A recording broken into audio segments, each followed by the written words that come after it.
Hey everybody, this is IGN Anime Club. I'm here with Mitch. Hey. Megan. Hi guys. And we're here, it's not going to be a normal episode, this is just going to be the watch party because we had LaShawn Thomas last week. Yeah, we did. That was all of the episode. That was so good. If you guys haven't seen it, please go check it out at our YouTube channel at IGN Anime Club. Or go to IGN.com to watch it because it's amazing. I'm doing the Cali Gush thing right now where I'm like sort of melting into my seat. Yeah, we usually have voice actors or just like guests who love anime, but never someone that actually like a director works or anyone works in the industry. Yeah.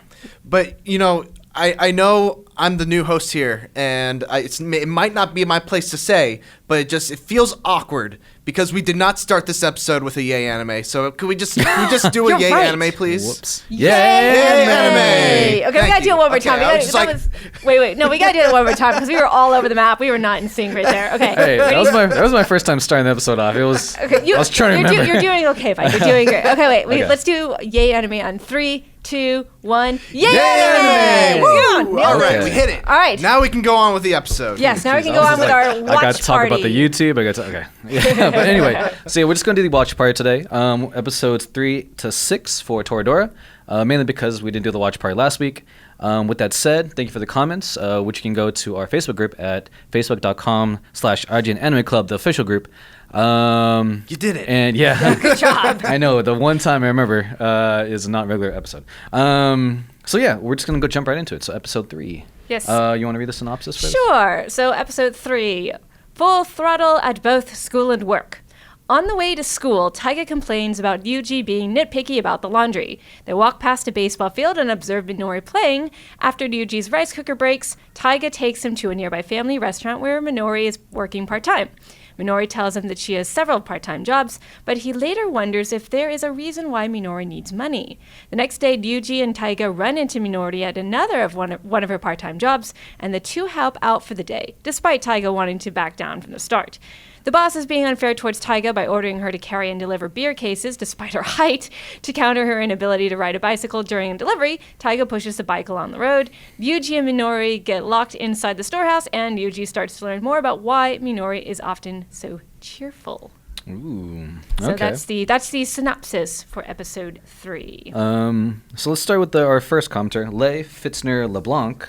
That's a cool name. Yeah, that's a really cool name. LeBlanc. It says, Minori gets the spotlight this week, and while there's no specific scene I want to analyze, I like to call back to one of Toradora's main themes. Appearances can be deceiving. Taiga asks if Minori works so many odd jobs because there's something she wants to buy. Minori responds that she needs to occupy her time with toil, the kind that invigorates you. Later in the episode, Ryuji notices that Minori is distressed by the predicament in the shed, but insists on engaging in activity. In this case, the batting game, to muscle through her fears, to fire herself up and channel her worry into exertion.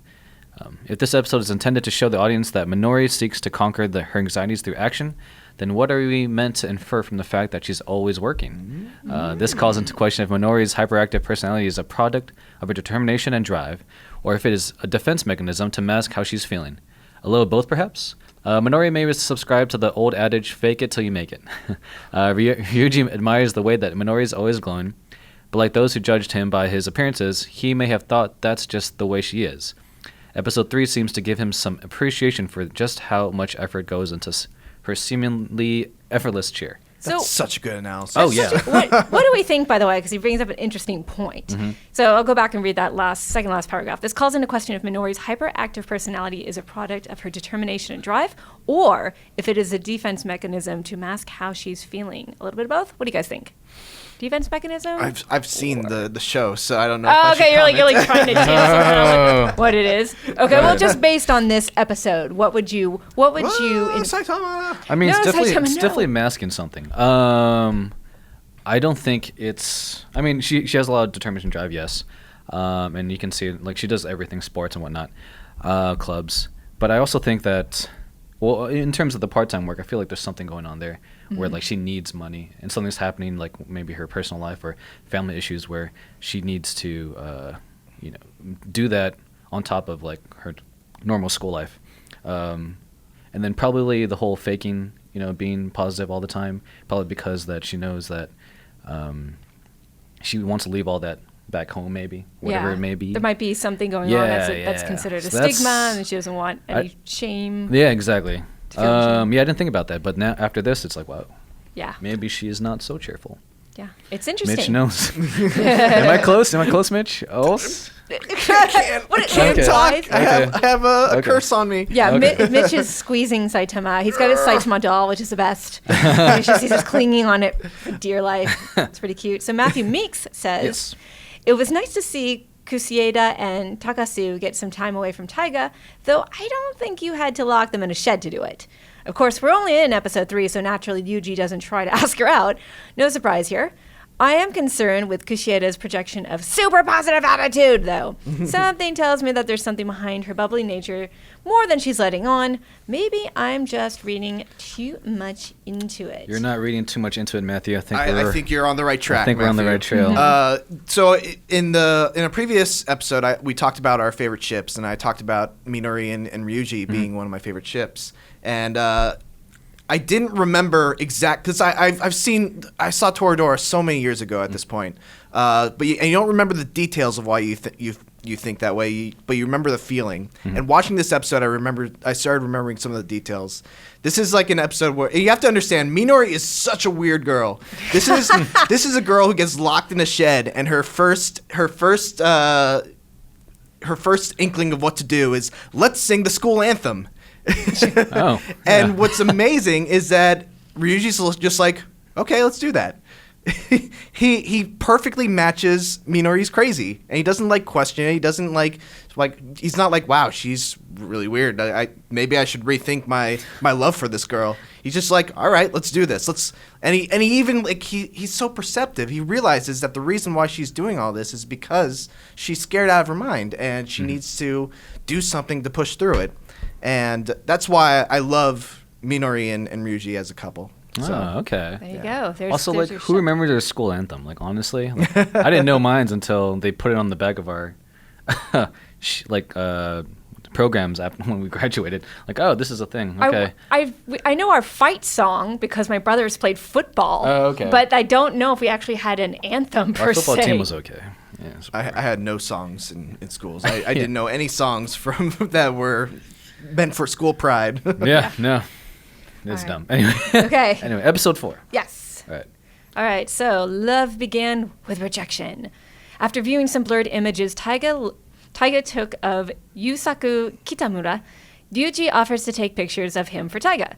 During school, Taiga speaks out to the student council president, but is stopped by Yusaka, causing her to become both happy and depressed. Yusaka and Minori suggest Ryuji and Taiga join them for lunch. Taiga becomes tense in the presence of Yusaka and inadvertently tells him that Ryuji made her bento. Ryuji covers this up by saying that he is making bento for money. Ryuji manages to take several photos of Yusaka. Later, Yusaka discovers Ryuji looking over the photos. Yusaka then shows his own photo of Taiga to Ryuji. He tells Ryuji that he confessed to Taiga a year ago that he liked her, but she quickly turned him down. Taiga later recounts this to Ryuji, but tells him that she started to notice Yusaka and in turn started to like him. She then becomes angry about the embarrassing things she is telling him. So she shut him down pretty fast and then realizes it's a bad move. Big dull moment. Yeah. This was a big revelation moment right in episode 4, and that's one of the things I like about Toradora, because things happen quickly. Things that typically in other romance comedies would you wouldn't get until episode 15 or 16. Oof. We've had 2 confessions of main characters in the first 4 episodes, even though one was technically in the past, but right. Okay. But that's okay. Yeah. Your thoughts, Mike? Yeah, I mean it was weird that happened, and then now she's coming back, and well, I mean, the more you hang out with someone or someone's close proximity to you don't feel those feelings then, but maybe you do now. So it was bound to happen, I guess. Has that happened to any of us? I know it's happened to me where I've turned somebody down, definitely. and then a year later I was like, well, that was the biggest mistake ever. It's dang, what happened to you? Yeah, no, yeah, I know. I mean, yeah, wherever school, just being in a homeroom or class there's always this one person, or if someone comes by that's new and oh shit, who's this person? Hey, yeah, how's it going? But anyway, Adam Betcher, I want to say, I'm sorry if I'm butchering your name. For episode 4, besides setting itself apart from the first 3 episodes, in terms of time, the theme of this episode is just how complex love can seem. When Ryuji finds a photo album of blurry pictures Taiga took off Kitamura, he decides to help her out by taking better ones for her. Even goes as far as to laminate whatever ones she wants. Oh, laminate, jeez. However, the decision of what ones would be best becomes a seemingly impossible task for Taiga. Ryuji, in the attempt to help her come to a decision, ends up pissing Taiga off. What seems like a simple task for Ryuji, who was unaware that Kinemura confessed his love for Taiga. I feel like we said this already. That moment was when she finally felt like someone understood her. When Kinemura confessed, something she did not feel in her daily life. Love is a complex thing based on complex emotions that drive each of us differently. What might seem like a simple task and what might truly even be a simple task can be much harder when love is involved. Oh, yeah, definitely. Yeah. Yeah. Have you guys ever confessed your love to somebody? Not knowing the... Yeah? Well, not love, but at least, your crush or whatever. Only once, and it's my current girlfriend. Oh, Hey, there you go. It's all about risk and reward. yeah. I think I did. I did once, but it was like in grade school. It wasn't the same. I couldn't get myself to do it. I had an opportunity Oh, yeah? to tell a guy recently that I liked him, and I couldn't do it. Actually, you know what? Never mind. I lied because I didn't I actually didn't tell her I liked her. I just told her like, "Hey, Chris is coming up. You want anything?" Oh, Yeah. the hints. Yeah. And then, fuck. See, that's the thing, though. I felt like I was being really obvious, which might have been worse. It might have been better if I'd said something kind of thing. But it's Yeah. like, but then you realize later, I didn't realize, someone had to tell me this.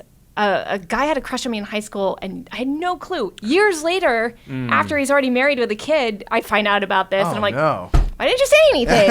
Because it's hard. Yeah. It's super hard. I mean, I admit I'm the first to yell at these characters, and they don't say anything outright. Just say it, you idiots. And then I remember, nope, it's the idea of being rejected is so soul-crushing, Oh, yeah. scary. True. Especially at that age. Especially Like now, I'm at like that vulnerable whatever. age. Sure, I'm it's like, all right, well, you're lost. She rejects me, whatever. Yeah, whatever. But at that age, it's like, it's Yeah. your whole world. Yeah. Everyone talks about. Yeah. Anyway. Anyway, You want me to do Matt? Yeah. Do Matt. yeah, dude. You want me to do Matt? No, I'm sorry. Matt Jorgensen writes, this episode revealed a very important piece of this love square, but it also shows how love is not always easy to navigate. Relationships can be complex and often messy things. Taiga rejecting Kitamura and then going on to have a crush on him, while Kitamura seemingly has moved on. And from the outside looking in, like Ryuji is in this case, it can be simple, far more simple than it actually is, or a lot less complex than the people on the inside perceive it to be. But once again, it boils down to struggling with misconceptions and how difficult it is to struggle against them and see through them. And there we go. Yeah. Man, I love this episode. I love all these episodes. It's he's right. Like relationships absolutely are complex and messy things. And it's I love this episode, how it provides that extra look at Taiga, how she was in the past, and how even though she's super lovey-dovey over Kitamura now, before he was just like another guy, and it was like this weird, bizarre confession that really set him apart from everyone else. And she realized that he developed these feelings knowing her for who she really is, not because of like an idealized version of what he thinks she should be. So yeah, I think we would all be that lucky. Yeah, right. Even more interesting, a lot of people are talking about this next episode, mainly because episode 5. it introduces a new character. So episode 5, Angel of Demon, Ami Kawashima, Ami Kawashima appears at the restaurant where Minori works. Yusaku, I said that weird. Yusaku? Yeah, arrives with the model Ami Kawashima, who's also his childhood friend. When Yusaku and Ryuji excuse themselves, Yusaku shows Ryuji that Ami is really a conceited and manipulative person. That was a great reveal, by the way. Different from her being a self-proclaimed airhead. Taiga soon comes to dislike Ami and even slaps her in the restaurant. Yes. Ami transfers into Ryuji and Taiga's class, quickly becoming popular with her classmates and the staff. At school, she maintains her airhead personality. She flirts with Ryuji and seems to only reveal her true nature to Taiga. Ami tries to make Taiga think Yusaku hates her because of how she acted in the restaurant, but Ryuji assures her that this is not the case. Ami is... What's your take on Ami, Mike? She's a B word. I mean, also like just the way at first she was fine when the introductions and whatnot, but then when she started like being all like ditzy and like just like, oh hey, I'm sorry, and starts holding him like, she's trying a little hard. Yeah, like way too hard. Like I was like, okay, this girl. But yeah, and then when she reveals herself, like, oh, okay, she reminds me of that lady from Scumwish a little bit. Yeah, just a little bit. Yeah. I mean, there's a lot of characters that are very much like Ami that put on this very nice facade, but actually deep down are pretty terrible people. Yep. But again, to talk about a previous point that I made, Toradora moves quick. Mm-hmm. This is not like a very long development of Ami trying to break free from her facade and like be able to show like her real self. It's pretty much over in like within 2 episodes, and then we get to move on to like actual interesting drama of how these characters interact with each other. And it's one of the things I really appreciate, because Ami, within these first 2 episodes, if my exposure to Ami was just these first 2 episodes, I would be like, she's a cliche, boring character, and oh my god, I've seen this character so many times already. Okay. But as the show goes on, Ami becomes really interesting, and she becomes kind of the voice of reason, which is very interesting to see. Okay. Yeah, because at first it was... I'm just like, I do not want anything to do with this girl. Yeah. Oh, yeah. Actually, I was glad Taiga slapped her. Like, I did not expect that. Because she was like, she was having nothing from her. Like reading her book and whatever as she was talking. Like, who does that too? Who talks to someone when clearly they're not listening? And just keeps going on and on. I'm like, oh my god. I also thought it was interesting how, like, at the beginning of the episode, when she's just looking at that picture, like, Taiga is, like, almost in idolation of Ami. She's like, wow, she's so pretty and she looks so cool. And then very quickly, as soon as she meets her and has, like, even just 2 minutes of conversation, she's just like, oh, I hate this girl. I feel like everyone does as well. Yeah. And then also, like, when she was making friends at the school and becoming, like, an airhead, like, oh, my God. Just like, oh, God. Like, all right, you can move on. All right, episode 6. Yeah, episode 6. Episode 6. So again, the true self is neither angel nor demon. Ami takes refuge in Taiga's apartment in order to avoid a stalker, but is forced to impersonate people in strange situations. Yusaku asks Taiga and Yuji to be better friends with Ami since they know what type of person she really is. Taiga volunteers herself and Yuji to take part in the student council's monthly neighborhood cleaning rally, and Minori and Ami come along too. After Taiga and Minori leave together, Ami and Yuji hide from the stalker. When the stalker tries to take photos of Taiga, she gets angry and chases him down. Empowered by Taiga's actions, Ami decides to discard her fake personality. She chases down the stalker and destroys his camera. The stalker runs away. In fear, can I just say that Taiga is my spirit animal because she kicks butt and chews bubblegum, and she ran out of bubblegum. It's funny, we talked about Fuka, the very first episode of Fuka, and how that she takes the phone, smashes it on the ground, like stomps on it. And I was like, man, you can't do that. In this case, it's a little more warranted. Yeah. Yes. There is actual harassment going on. But I feel like in a real world, she would get in a lot of trouble for breaking a super expensive camera like that. I don't know. Oh yeah. No, definitely. I also, for a second I thought she was kind of faking it a little bit back when the stalker first appeared. Also, but then you can like, it's kind of, she felt like unsafe, but then grabbing to Ryuji the way she did was like, maybe there's a little hint of something else there. But also, for Ami, like, this is the most recent episode I watched, but for some reason I can't remember. But like, did they ever explain why she was shopping with the bags in this episode? I can't remember. I think it's like, she's really stressed, so she keeps on eating like stress foods. Okay. That was what like tipped Taiga off. Like, ooh, I just saw something interesting. Yeah, because I think this episode's when Taiga sees that article about her and that she's going back to school to take a break. And I mean, although she is how she is, definitely something's going on with work that she needs to like take a personal leave of absence. And I think that's when you're talking about that, she gets better because you start to like get to know her really. Yeah. Aside from this shield that she's put in front of everyone. Yes, and we have a comment. Austin Courtney. He says, "Part of me hopes that everyone gets with who they like at this moment. However, the other part of me feels like you and Aisaka will end up together." I mean, unless there's begin. a twist. Yes, unless there's and a where big like twist. everyone really gets together with The title of the show is Toradora. You know, it's Tiger and Dragon. Yeah. Maybe they're just friends. No. I could see where that feeling might be coming from, Austin. I mean, Tiger and Bunny don't get together, right?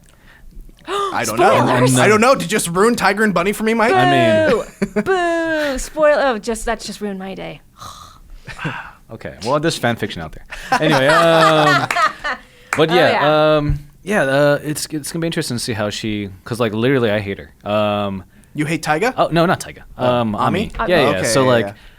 the way you're telling me like how because you've seen the series now, it'll be interesting to see how getting to know her makes in the voice of reason, whatever. Yeah. It'll be interesting to see her growth from that character. Because right now, like, she's just, I don't want to deal with her. But yeah, I think that's all the characters, though, right? For the most part, they've been introduced from like the opening, anyway. Yeah. That's all of them. You got them all. So that's 3 girls and 2 boys. Right. Interesting. Okay. All right. Okay. But anyway, that was Watch Parties episode 3 to 6. Yes. That's all we'll be doing this week. Next week, we'll have Miranda back. She's out doing stuff. Cool stuff. Not here. Yes. And when she gets back, we'll have our next episode. So anything you guys want to plug before we end the show? I'm still doing my little Neo playthrough on YouTube. Nice. Please check it out if you're interested. 10 deaths to beat Neo. Can I beat Neo in 10 deaths? Spoiler alert, I probably can't. What kind of attitude is that? You gotta get Wait, how many lives have you lost already? So only the first episode is out right now. I've died 3 times. Okay, that's not looking good at all. That's pretty good. That's not bad. That's not bad. Not bad Yeah. for anything that's like the Soul series. That's Yeah, pretty it's good. not bad. Okay. It's not bad, Mike. I'm just saying, God. that's the... 3 lives are... And you got 7 left. How many... Okay, anyway. Yeah. Yeah. We're just saying. There's a possibility. All right. Anyway, There's stuff I want to plug, chance. but I don't think I can yet. Not So yet? I'm just shrugging at the camera right now. Okay. You'll have to wait and see. Check out IGN for all the latest and greatest from Megan Sullivan. Sounds good. Nothing really. Nothing actually from that I can think of either. Well, actually, no, sorry. Toy Fair happened this weekend. Alana and our producer, Brian, went out and shot a bunch of cool stuff. So definitely check that out.